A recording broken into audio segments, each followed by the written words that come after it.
Hello, hello, hello, beautiful people of the world. Welcome to the Happy Conversation Idea Show, where you can witness thoughts, ideas, and stories of the happiest people. Have you ever wondered, and joy and happiness associate with anxiety? That's a good question. When we think about these two concepts, they seems to be oxymorons. But modern says is more complex than the familiar episode can carnage that we see that on the evening news or the on the internet. Stress and anxiety influences our children at the school. Stress affects our performance as an adults, influencing our work, our play, and our relationships too. So stress and anxiety. Let's hear from our special guest, Bibi Onsori, but I will give her a short description about her profile, which is very vast, but she can tell her more in her more introduction. Bibi is an anxiety, world-class anxiety coach who helps professional ends anxiety permanently. She understands the true suffering of her clients and people with anxiety because she lived at firsthand. We would like to know more. Bibi battled anxiety for 10 years and felt very alone because the help out there was just not enough to help her end the daily suffering of living with an anxiety disorder. Once Bibi was able to hear her anxiety, she decided to dedicate her life to helping others and their anxiety because she doesn't want anyone suffer like she did that and become hopeless. But she's not hopeless now. It was in the past. So please welcome Bibi Onsori. Hi. Thank you for having me. My pleasure, my pleasure. And it is an honor and pleasure too to have you on our show. Yes, So I'm Bibi, very tell us. excited to be here. Yes, me too. So please tell us about your childhood story till now. How did you overcome your challenges and you become the world-class anxiety coach? So, yeah, I mean, I had, really bad anxiety myself. I would say it started when I was in my 20s. And then, I had the phobia of getting cancer. Oh no. Yeah, so I was always, checking my body and Googling symptoms. And so that was really my day and night. It was, I was always checking myself, and every day I had these obsessive thoughts about getting cancer. And so with a lot of obsessive thoughts came the anxiety. But I was what we refer to as a high functioning anxious person. So I was able to work, I was able to be perfectly normal on the outside, but on the inside, I was battling this really bad anxiety. And so for 10 years, I went to probably 25 different professionals and probably spent $15,000, maybe a lot of more. money. Yeah. And still had anxiety. And so, my life was getting to a really bad place that I was thinking, okay, I wasn't going to kill myself, but I was thinking that, okay, I'm kind of like dead because I'm never in the moment. I'm always worrying about cancer. I'm always worrying about disease. And so finally I found a coach who helped me heal my anxiety, and she really knew what to do with anxiety. And it was in that moment that I really decided, and I used to be in the interior design world. And so it was in that moment that I decided I don't want to be doing design anymore. I wanted to dedicate my life to doing this work. And it was through that work that I realized, it went back to my childhood, the root of my anxiety from trauma from my childhood. And also a family member who I loved very much got cancer when I was quite young. And she got chemotherapy and she lost her hair. And it was very traumatic for me what I saw. And so I think, I put two and two together and just created this phobia and obsession for myself. Oh, no, sorry to know that. And that's how long did it last? That So yeah, I had pretty bad anxiety. I mean, I'm gonna say that I started anxiety probably at a young age, because I remember even when I would get sick, I would ask my mom, like, am I dying? Am I dying? And I was like really young. I was always thought even a cold means I'm dying. So everything was really extreme for me. But the actual intense years of my anxiety were about 10 years. Oh, wow. That's a long period of time. Yeah, it was a very long period, and it just life wasn't. That very Yeah, pleasant and joyful. Yeah. no, I was never present. I was always in my head. It was really dark. And so now, that I can do that for people, it means everything to me. Fantastic. And we are so, so happy. And the world is so happy and thankful to you, what you do for the people. Thank you. Great. Now, there are a lot of saying, like thousands and thousands of case studies and thousands of answer on the Google and so on and all. Let's go basic and primary first. Tell me first, what is anxiety? How to recognize it? How to understand anxiety?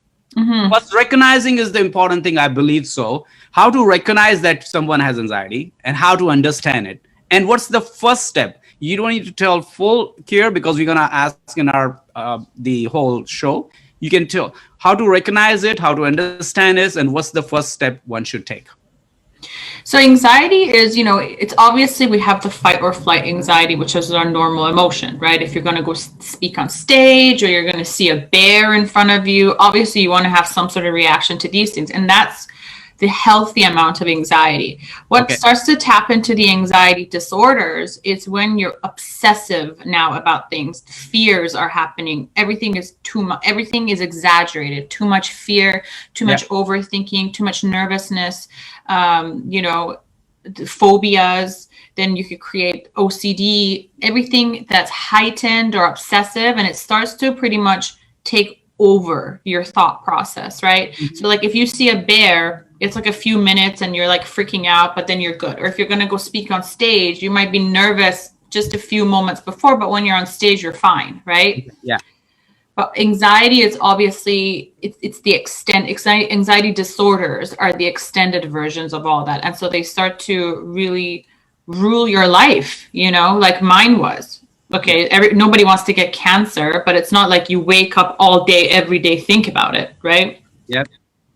And so to recognize it, it's really to, notice that you're having obsessive thoughts or that you're overthinking or that you're afraid of something, but the fear is starting to control your life. That's a really good way. Then there's like the physical aspects of it. You can see certain situations give you heart palpitations, or you're not sleeping anymore, or you're not eating well suddenly, or you're not even hungry anymore, or you get sweaty palms, those are all the ways to notice that there is something going on within you, because with anxiety disorders, it's very attached to the physical symptoms of the body as well, right? Okay. Because your thoughts will cause you emotions, and the emotions are going to cause you physical aspects of it. So true. Yeah. And so the first step would always be, it's a tough one because for people it's different. Some people, for me, I was the kind of person, I didn't care and I wanted to get help. Then there's the type of people who are very shy, or they're worried about the stigma around anxiety, or they're nervous, But if I had to share my advice, would be to definitely seek help, help, and just to have a casual conversation. And my biggest advice would be the person you're going to work with, ask them, have you ever had anxiety? Because there's a lot of professional help out there that are helping people with anxiety but have never had anxiety. So I don't know how a person who's never experienced it can help someone who's suffering from it. So true. Well, that's great. That's a great basic steps you have told me how to recognize and understand and take the first step. Thanks so much for sharing that. Now, of course. Tell me, who suffer more from anxiety, a man or a woman or a children? I think anxiety is so bad and it's so dark that, it's so different for all. I think for children, it has its own hardships because I guess as an adult, maybe yourself more, at least, you're more familiar with who you are, but still, even as an adult, anxiety coming into your life can really make you lose yourself. True. In children, I think it is harder because they are not even sure who they are yet. They're still trying to figure out being human, what that even looks like. And then on top of it, you throw anxiety to them. But I think in the gist and in the big picture, all of it, it's so bad that young, old, man, woman, like whatever, it's just a big suffering. So I would say any person with anxiety truly suffers. And so to have compassion for people with anxiety is so important. Great. Well, thanks for sharing that. Now, we're living in a challenging time during the pandemic, and we've been suffering a lot of time. People are at home. I think personally that woman has a lot of toll on their health because, especially with the children. So, what is the role of anxiety in child raising? I think with anxiety, I think parenthood is the hardest job in the world. I think it's the biggest responsibility. And I think it could bring on a lot of anxiety for parents, but also that, sure, you can have the healthy level of, being worried and nervous, but then there's like the type of parents who are obsessive, about their children and obsessive about something bad happening. And so not only do they drive themselves crazy, they drive the kids crazy. True. If it's something like that, I think, some help would be good. Just to I think it's so important to be grounded in life, because bad things are going to happen whether you like it or not. The unknown is going to happen whether you like it or not. But if we're grounded as human beings, then we're not really fazed by what's happening around us, and we have control of the situation. Yeah, you're right. So now we live in the challenging time again. Since last year, a lot of people lost their job, and it's a challenging time, and people are worried about their security and finances and so on. But even before that, we heard a lot this common saying that most of the time people hate their job or they dislike their job. So working at the wrong job can cause also anxiety. Yeah. Now you have a lot of professionals you have been dealing and treating and giving your coaching service and all. So most of the time, this question is, so working at the wrong job can also cause an anxiety. Working at the wrong job is...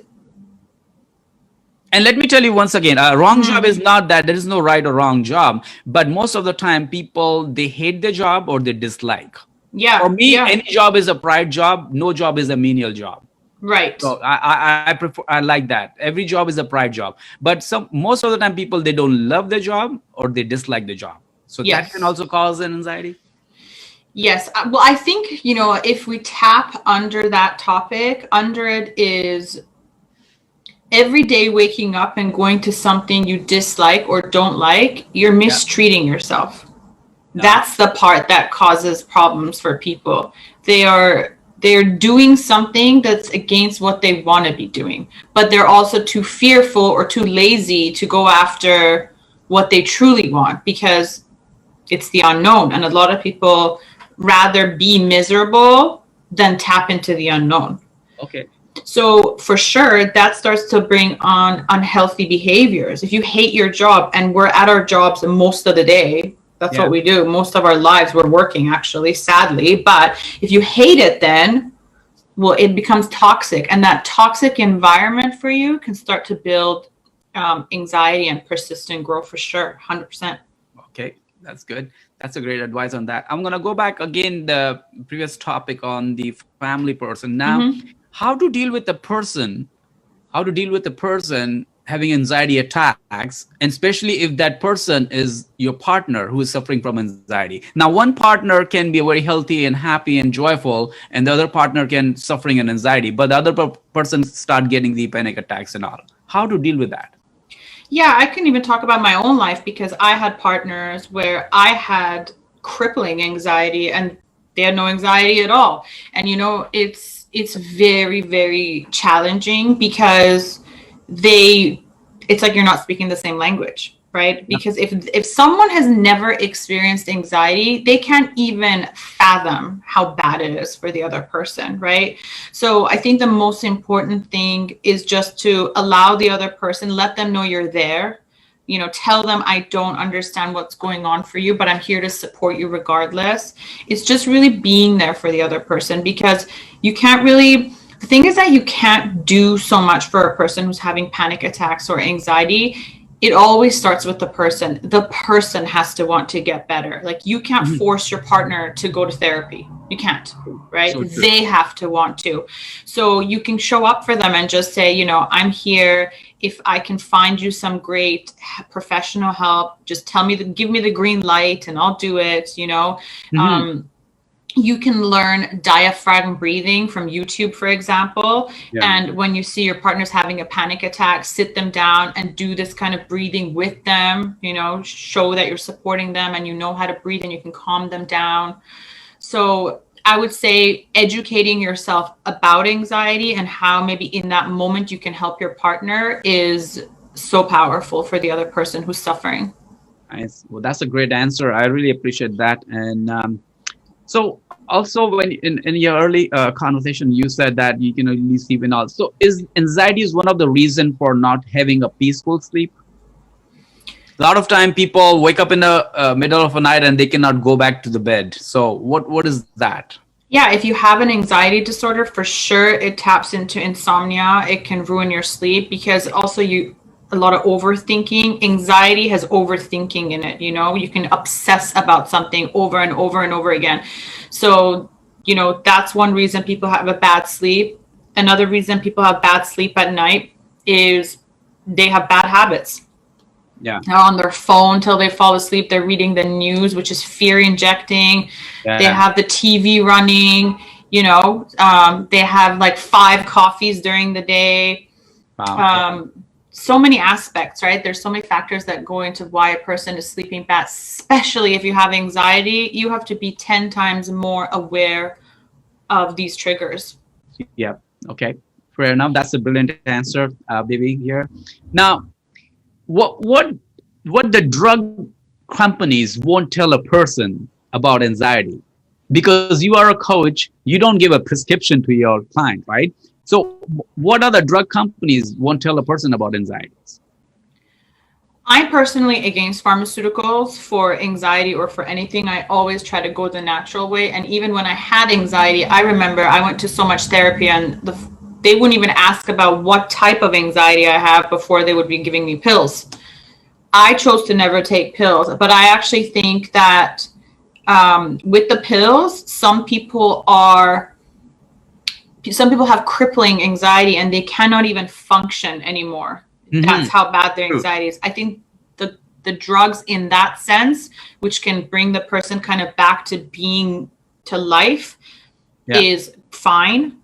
But, you know, they're band-aids. They do not heal the root cause of the problem, right? They make you feel good temporary. They stop the bleeding for a little bit. And then the blood starts to come out from under the band-aid. And so almost all my clients are on medication when they start my program.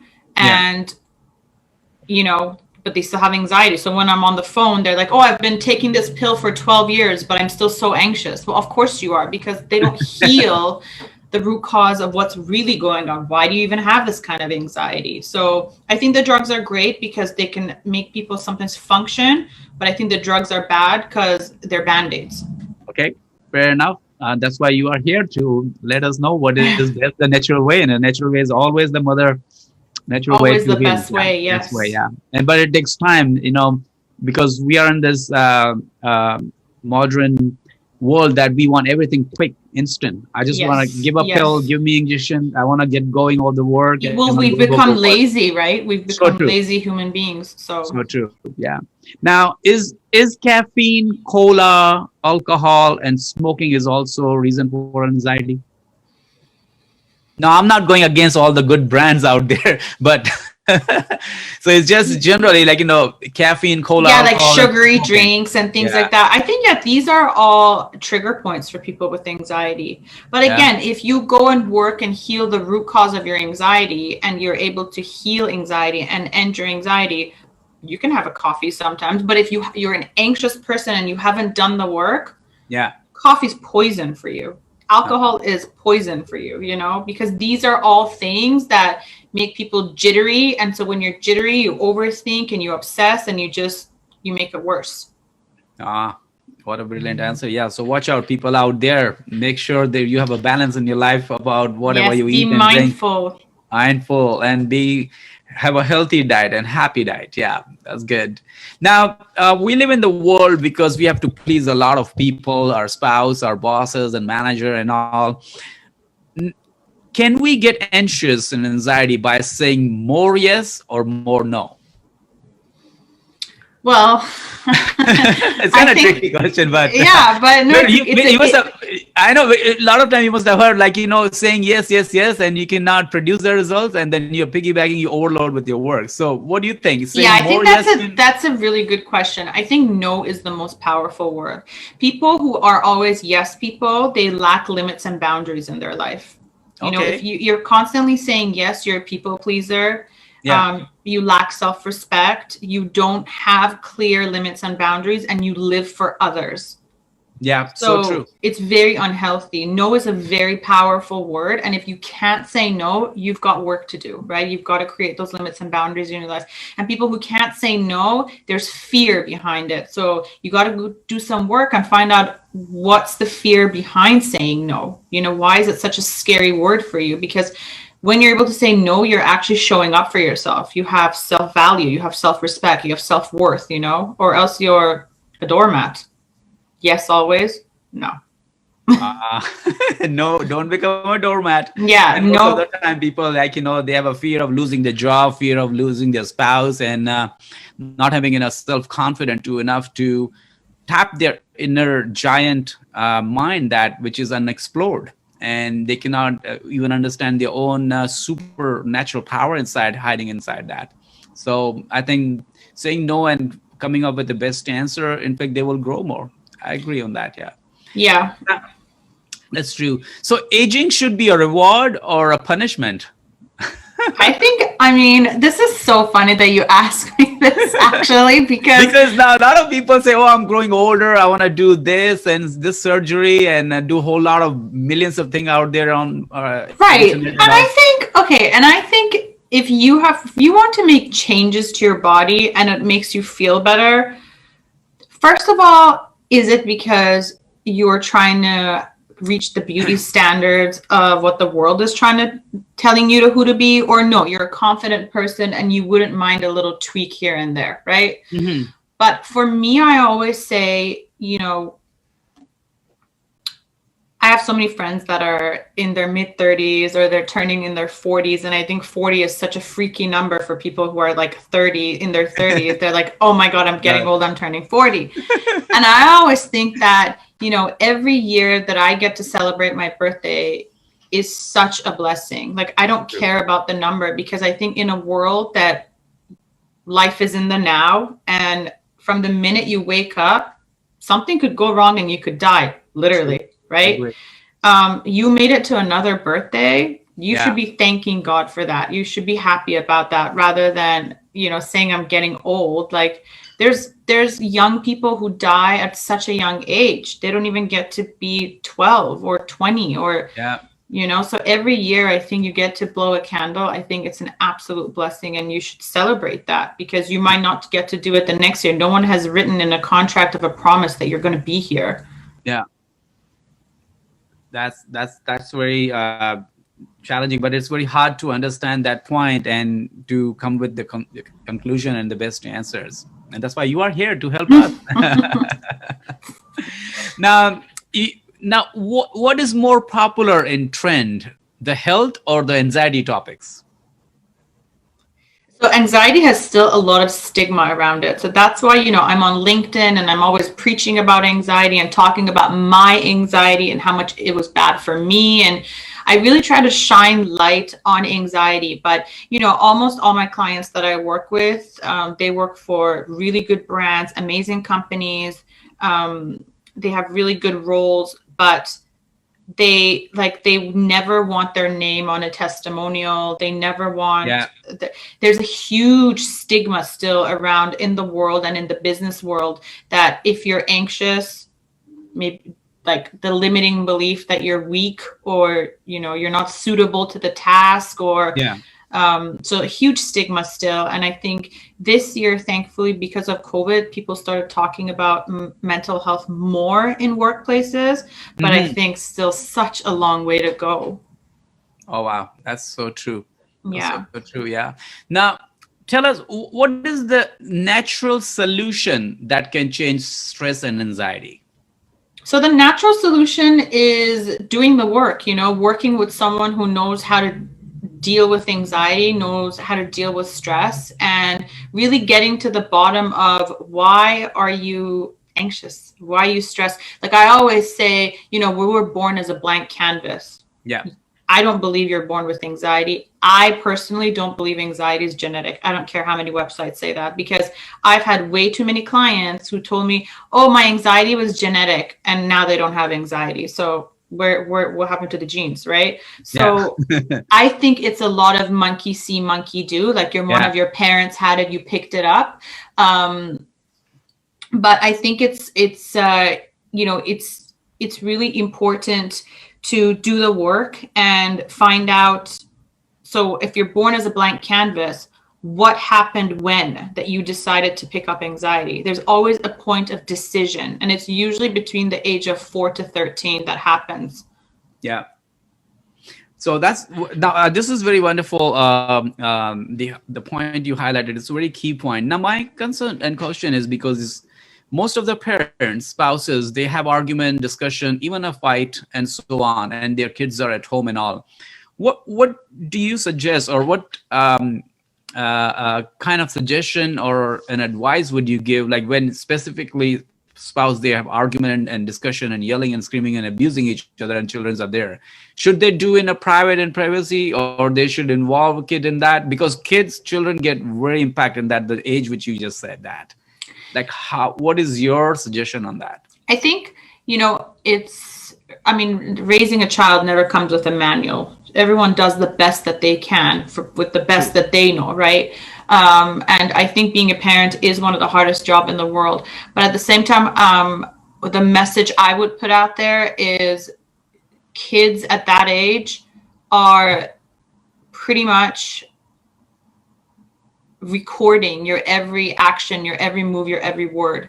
They're soaking it all in, and it's becoming a part of them. So parents have to be so mindful, something as simple as even your kid's crying and you laugh at your kid. Like it's something funny. The kids cry. Yeah. For you, it's funny, but for them in that moment, it's a traumatic moment. But you're like, it's not, oh my God, why are you crying?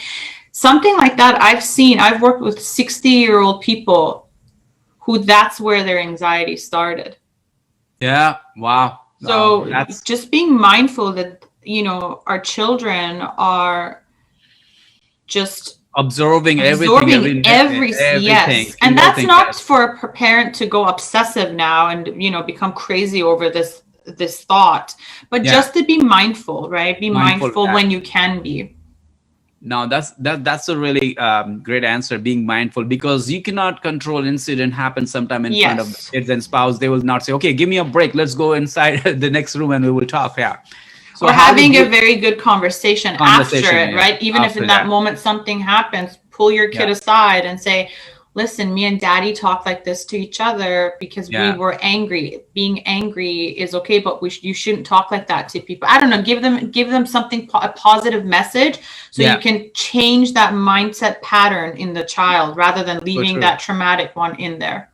Yeah. And I think it will also improve their spouse more communication too, as well, if they are mindful and when they will hold their anger at that moment. Because this is what I usually do in my coaching and all. And I say, when you're angry, upset, or anxiety with your boss, your spouse, or anyone, take this. This is the strategy I give. I say, take 24 hours. Tell that person who you're mad with, say, I will get back to you in 24 hours. So after 24 hours, the bubble is gone, your heat is gone. And most of the time, you will realize that who was actually wrong. Most of the time, it is because of our vocabulary and our words makes other people hurt. And if it is that, then we will always be quiet. And if the second thing is that if the front person is wrong, he or she or your boss, then if he is wrong, why we should become the person what they are? It is he's in the fault. So let him be and suffer. Why I should take his burden of his anger and frustration and become myself and become anxiety. Yeah. So Yeah, you always have to protect your mindset and yourself. And like you said, sometimes if you have to take a time out for yourself to just cool down, to get grounded, you should do that. I know. Yeah, but it's very hard. But I think this practice will definitely put person on a higher bracket of success in a personal and professional life, I believe. Yeah. Yeah, for sure. Right. So what type of anxiety leads to happiness and success? Now, they are not all bad anxieties. You are the very professional in that. No anxiety can lead someone to success. I mean, so let me rephrase that, because sometimes disgust is also a very good thing in that person's life. Somebody's having anxiety, let's say in a job. I don't like, as we discussed earlier, I hate my job, I dislike my job, and he's anxiety and all. And one day he feel very disgust about that. And that in disgust moment, he makes the life-changing decision that he never thought about it, and he can get more successful. He breaks his boundaries, and he come out with a triumph. So a person is anxious and then they hate their job and then they'll decide to quit their job. Maybe, yeah. Disgust is disgust. One time, like, it's enough is enough. I don't want to be at this situation anymore. And at that time, you break the anxiety door and you say, go to the hell, anxiety. I don't care anymore and fear anymore. I will do the best in my life in a positive way. And I think that's the day the person can be born again and he can lead towards happiness, I guess. Yes, but that never just happens. So if a person even has anxiety and tries to be a champion and leave the job, okay? Yeah. The anxiety will show up somehow, somewhere else in the next job. Okay. Because negative situations are going to pop up in the next job. You're going to have a colleague you're not going to like in the next job. Your boss might be a jerk in the next job. Like, there's always something. So again, the root cause of the anxiety, it's still going to be like pulsing. It might be quiet for a minute because you left that job. Now you're like, amazing. But you'll go into the new job and it'll show back up. The only way to really end your anxiety is to do the work. There's like this anxiety that someone feels, it always tracks down to something. Okay, fair enough. Now, what is the joy of anxiety? So the joy of anxiety is, I'll always say it too, I say that people who have anxiety, it can actually turn out to be a blessing. Okay, how and why? Anxiety sucks, obviously, yes. But I think you always have a choice, and the choice is to go after it or to live with it. Like, it's very common for me to hear from on my first call with the clients, and they'll say, well, I just think I have to live with it forever. Okay, but why? Right? But I get it, because the help out there sucks also. People become hopeless. Like, I went to 25 professionals. You think I'd give up, right? I'd be like, 10 years, 25 professionals, $15,000. I went to professionals in London, Italy, Iran, Canada. So I should have gotten hopeless, right? But I kept going. But not everyone's going to keep going. Some people are just going to say, that's it. Like, I have to live with this. Yeah. But if you go after it and do the work, your life will be 1,000 times more amazing than a person with no anxiety, because you're going to learn tools that the person without anxiety has no clue what they are. Okay. That's wonderful. Now, at workplace, you deal with a lot of professional people. Is doing multiple things at the same time can also cause stress and anxiety and procrastination? Procrastination for sure can. But, if you're a multitasker, then you're a multitasker. But even in work or even in multitasking or anything, if you can see, you can know that, am I procrastinating just today, or I procrastinate so much that I think about it all day and night? Then that's the problem. Okay. If you're multitasking a few things and they're all getting done, great. If you're multitasking a few things and nothing's getting properly done and you can't stop thinking, that's the problem, right? Yeah. So you have to be more mindful and aware of the patterns, and you'll know. Okay. That's wonderful. Yeah. So planning, strategy, not overthinking, and getting the things done, due diligence. You can delegate some work. If you cannot do, you can give it to someone, rather than, what is more major and minors. A lot of time people spend major time in minor things and they get overexcited and they accomplish nothing at the end of the day. So I think, That's one of the reasons. Yeah, too. that's why I love also when we talk about like working smart, right? Yeah. So true. Working yeah. smart. Working also smart is so important.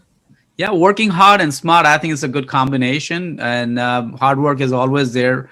Like, I believe there is no such thing like hard work. It's just basic. People, we procrastination and we keep procrastination for day to day, 4 and 5 day. One day's procrastination can be lead to be a burden of a week job. And then one week procrastination can lead into a month. So that can be overwhelming and burden on itself. But and the build-up of that causes anxiety. Yeah. So if we can do, I have a sticky note on my desk. Do it now. It says, do it now. Do it now. Yeah. Don't procrastinate. Just let it done right away. Yeah, I think it's really important for everyone to realize what their triggers are and work on them. So true. So true. So seeking more money is stress, or do not know how to handle money is a stress? Well, if you seek all the money in the world, but you don't know how to handle it, good luck to you. Like money management always first, right? Yeah. If you have $100 or $1 million, if you don't have money management, like good luck. Okay, great. Well, let's do this second round we call Make the World Happy Round. So your short and sweet answer are highly appreciated, Bibi. For sure. Yeah. How to shift emotional gears? How to shift emotional gears? Yeah. Don't put so much power on the emotion. Okay, that's a very preeminent and profound answer. You said short, I'm staying short. Okay, no, you can elaborate wherever you like. It's your show, it's your question, so you can say whatever you like. No, but it's true. Don't give so much power to an emotion. Yeah. Okay, that's great. What makes you more happier to you, Bibi? The intellectual part of your life or the emotional part of your life? Oh, I'm all about logic, so intellectual for sure. Okay, there we go. Thanks so much. That's why, no doubt you're so intelligent. Okay, so who is the true teacher, the failure or the success? Failure, always. Why? Because hard times teach us the best lessons. They're hard and they suck and they're intense and painful. But when there's failure, there's growth. I know. Yeah, go ahead. But success just feels good. So you're not going to dig deeper. But with failure, you have to. Yeah, I know. But there are a lot of people, they will fail several times, but they will still not understand. So I feel very sorry for them. Yeah. Yeah, that's that choice again, right? I know. Yeah, that's the choice. So now we've been talking a lot about anxiety, stress and all. So I've just made one series, but you can always correct in order and all. What comes first? The procrastination, worry, stress, or anxiety? I'm going to say procrastination can definitely cause worry. The worry can cause stress and the stress can cause anxiety. Oh my God. So I thought I'm going on a good stage. I did my research and study on my own personal life and also I've been coaching thousands and thousands of clients. I always tell procrastination is the root cause of anxiety. Indecision and procrastination will lead to anxiety. Yeah. That's for sure. The buildup of that stress will bring on anxiety for worry, sure. Yeah. And fear too. Okay. Now here, you have to choose only one. Okay. What what will you choose? Money, time, love, or sex? Time. Okay. With time, I can have all of those things. So intelligent. Oh my God. High five for that. Tell me one word or a sentence which can bring more joy and love to a relationship. Patience. Patience. Yay. I love it. Patience. Yeah. So is there a secret behind that? I'm trying to discover it myself, but no, I think patience. I mean, I'm not very good with patience, but I'm practicing.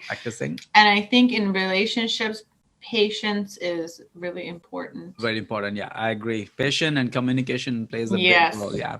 Yeah, and that's I why think I chose, I think I agree with communication, but I think I chose patience because that's where I need work. I'm good at communicating. I'm not patient.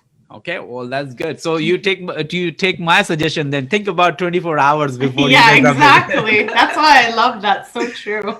So true. And you will come up with a triumph and you will become more, and the pressure ball will be on the other person, not on you then. Yes, exactly. Good. Okay, move on. Next one. Never say that specific word or a sentence when a woman is angry. Calm down. Oh, Ah. Oh my God, you are my second special guest. oh, There, I hate it. she was Yeah. another. She was actually a stress management strategist. Calm Close to. down. Like, no, No, don't say that. don't say that to a woman. So If men you want out to there, stay alive, don't say that. men out there, my friends, never say calm down to a woman. I No. think it's disrespectful to. Okay, I agree. Okay, how to control your thoughts? Oh, you got to do mindset work. Uh-huh. Got to do mindset work. You got to start breaking patterns in your mind, you know? Okay. You have to see what your trigger points are and you start breaking them. Like one example I can give you fast is when people go in front of the mirror and they say, "Oh, I look so ugly and I look so fat today," and they leave the house like that, right? Okay.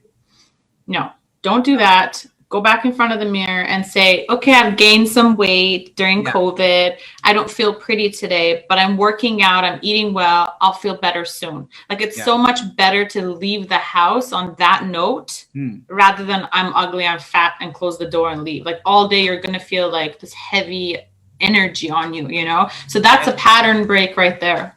Okay. Fair enough. That's good. Now you work with a lot of profession and all. There are always a very challenging situation. So the question is, how to handle stressful situation? How to handle stress? Well, first you got to do mindset work, right? You got to work on your triggers. You have to make sure that you're getting good sleep. I think sleep is very important for professionals when it comes to having a high role job as well. Yeah. And give up your obsession with control. Like control what you can. Yeah. Don't obsess about what you can't control, because it doesn't matter how much you obsess about it. You can't control it. So true. So true. I agree that professional people out there, I know. Great. Now, how to reclaim energy and romance? Oh, wow. Because now a lot of people, especially after work, you have to go back home and meet your spouse and partners. So how to reclaim energy and romance? Yeah, I think you got it's all about having a well-balanced life. You know, when you're done at work, leave work at work. I like that. I love that. Like don't bring the issues of work to home and don't bring the issues of home to work. Have limits and boundaries, right? Yeah, I agree. And in my coaching consulting, I tell spouse, especially I have clients, I said, you set a rule that when you come back from work, yes, it's going to be questions. So you set a rule, first 30 minutes, you talk, or 15 minutes, talk about your work. Okay, sweetheart, this is what happens. See, this is what happened. This is what manager said, the boss said, this is what employee said and all. And set a boundary. After 20 minutes, 30 minutes, you don't talk about that. Then you have your personal evening, your personal life. And I think that really works well for a lot of professionals out there. Mm-hmm. I agree. Thanks. Now, what is the best advice you have ever received? It's funny that you say that. I think it's exactly about the previous question. I remember my dad told me, so this is more work related.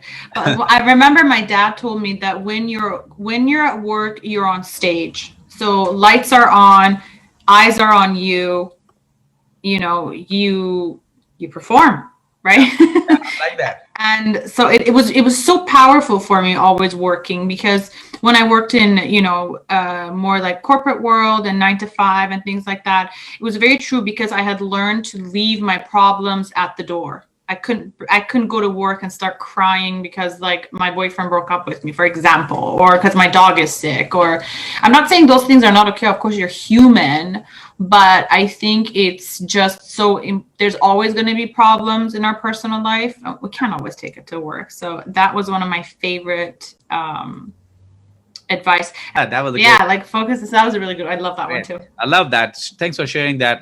The you are on the stage. Your dad said that. It's so true. I usually said when you work, work. When you play, play. Don't mix the two. Yes. So it's and work is a serious business. So pay attention, put your head in hard, and you get it done. Yes. Love it. Now, what is the worst advice you have ever received? Fake it till you make it. The worst. The Well, worst. I don't like that advice. I think it's like put a band-aid on the problem. oh, okay. I know. All right. Well, fair enough. Okay. In business, do you believe safety or risk? Risk.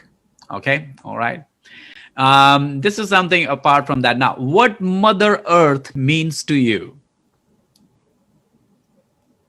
Oh, that's a tough one. Mother Earth. Because we all live on this only one beautiful planet. I truly believe we are all one. So, I really believe in oneness. Yeah. I think we're all one. Yes, we're in, different countries and different race and different faces and different bodies, but I truly believe we're all one. So I live my life in a way to have compassion and love like I have for myself, for others. Nice. Beautiful. That's good. Now, you being a coach, here's one of the strangest question I'm going to ask. Okay. What best prescription for romantic life and a happy lifestyle?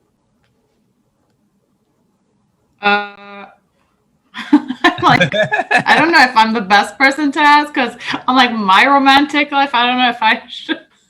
Well, I'm like, if I had mastered it, you know what I think? I'll say from experience. Okay. Not from a coach. I'll say from experience. I think it is so important to find someone and be with someone who keeps you engaged and you look up to and makes you strive for better and for bigger, and doesn't put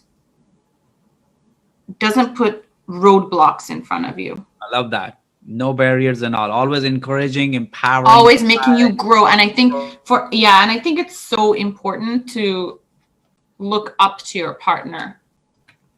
Okay. That's good to know. Imagine Yep. if God makes you a man for a day, what will you do more of and less of? If God makes me man for a day, I would. Ooh, I know. Okay. I would be less hard on myself and more loving to myself. Because I work with a lot of men, and men are very hard on themselves, and that's what I would do. Wow, what a profound answer. It matched the bills actually with your experience. All the men out there, Bibi's best answer. Okay, that's good. Okay, now you being a wonderful coach, what is the most important, personal development or professional development? Personal. Without personal development, you're nothing. Okay, I strongly agree on that. That's the backbone of all the Everything. Individual achievements. I strongly agree. Yes. What kind of sound or a voice do you love to listen? Oh, I like rain, but I also love to listen to birds early in the morning. Oh my God, same here with me. Yeah, I will probably sleep with the birds and oh my God, it's just so beautiful. So beautiful. And I love the sound of water, you know, like a waterfall, or you know how some people have these like things in their patio that like the water just keeps going, and I love that too. Yeah. Fountain. Yeah, that's good. I love that too as well. Thank you. So creative. Yeah. Now, if you would be born again, what profession would you choose? Anxiety coach. Wow. High five. You're so passionate about it. I love it. Yeah, it's everything to me. Okay, what is your favorite book name? The Untethered Soul by Michael A. Singer. And it's the name of my business. And you have a copy. of that. You have gifted me that. You have. Yes, I have. I still have that, and I'm so thankful for that. And I like that one of the chapters says, "Remove the thorn or suffer." Yeah. Yeah, yeah. Either Such a you good remove book. it. It's either you remove it or you suffer it. Now, Yep. you tell me. Next question is, why did you choose your company name, The Inner Roommate? Because it's the second chapter of The Untethered Soul. Yeah, yeah. And Okay. also, I think it's so powerful because everything is about our inner voice. Yes. You know, our inner voice can be our best friend or it can be our absolute enemy. So true. But the inner voice is not our voice, where everyone thinks your inner voice is you. No, it's your inner roommate. It's not you. Good. Next question related to that. So who is your inner roommate? My inner roommate now is my absolute best friend. Okay. We're one. We're amazing together, me and my inner roommate. But I had to do the work. She was my worst enemy. My God. Now we're best friends. My best friends. I like that. And I hope and I wish for everyone should become their best friend. too. Yes. Do the work and Do get the work to and being do it. best friends with your inner roommate for Good. sure. So what do you do when you are more happy? Smile more, dance more. I love that. People who dance cannot be boring at all. Yeah, I exactly. agree. Laugh more. Laugh more. Good. Good. Okay. What do you do when you're unhappy? I journal. Yeah. It's very important to me to journal. I do self-care. Nice. I also, practice self-nurturing myself. Yeah. Being compassionate with myself. And I think those are my favorite things. Yeah. And I do something that makes me happy. Like if it's like, I don't know, like if I want ice cream or if I want to take a bath or something that makes me feel good in the moment. And I always remind myself that everything in life is temporary, the good and the bad. I love that. Yeah. Nothing. Neither the pain is permanent. It Yeah, will go away. exactly. Good. Now, the pursuit of happiness is in. A healthy mindset. Okay, wonderful, wonderful. Now, imagine, okay, if you would be the host of this show and I would be the guest of the show, what question would you ask me? I would ask you, what has been your biggest learning and lesson in life so far? In a personal way or professional? The biggest one, like the mind-blowing, oh my God, this was mine. First of all, this is a very profound question you asked me. And the biggest life learning experience was to realize that I have no fear of death and bankruptcy because my mom committed suicide when I was 3.5 years old and lost that a wonderful person on planet, or the one who she gave me birth.